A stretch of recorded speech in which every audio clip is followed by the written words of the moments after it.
ரீசெண்டாக இந்தியாவுக்கு பாகிஸ்தானுக்கு நான் தான் இந்த வாரம் நிப்பாட்டினேன் அப்படின்னு சொல்லி அவ்வளோ அழுத்தமாக ஒரு தடவை 2 தடவை இல்லை 10 தடவை மேலே சொல்லிட்டார் நோபல் பிரைஸ் கொடுங்க அது இதுன்னு என்னென்னமோ இஷ்டத்துக்கு என்ன பேச முடியுமோ டொனால்டு ட்ரம்ப் அந்த சைடில் பேசிட்டு தான் இருக்காரு.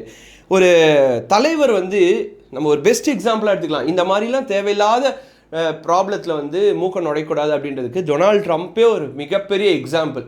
அப்படிப்பட்டவர் என்ன பண்ணிட்டு இருக்காருன்னா ஆனவுடனே ஒரு போர்டை தூக்கிப்பார். என்னன்னா நான் இந்த நாட்டு மேலே இவ்வளோ டேக்ஸ் போட போகிறேன், அந்த நாட்டு மேலே இவ்வளோ டேக்ஸ் போட போகிறேன் அப்படின்னு. இது வந்து ஒரு 2 months முன்னாடி அந்த போர்டு எடுத்துகிட்டு நிறைய பிரச்சனை நடந்தது அமெரிக்காவுக்கும் சைனாக்கும். இந்த மாதிரி வந்து டாக்ஸேஷன் பிரச்சனை. அதுக்கப்புறம் அமெரிக்கா போய் சைனாவில் பேசுனாங்க, சைனா வந்து அமெரிக்காவில் பேசுனாங்க. ஏதோ அப்படி இப்படின்னு சுமூகமாக போயிட்டுருக்கு. பட் இப்போ வந்து அவர் கை வச்சிருக்கிறது வந்து இந்தியா. இந்த டேரிஃப் போட்டு ஒரு 1 week இருக்கலாம்.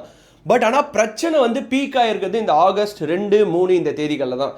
ஏன் அப்படின்னு பார்த்தீங்கன்னா இந்தியாவுக்கு அவங்க டேக்ஸ் போட்டாலும் பாகிஸ்தானை வந்து டெம்பரவரி ஃப்ரெண்டாக ஏற்றுக்கிட்டாங்க.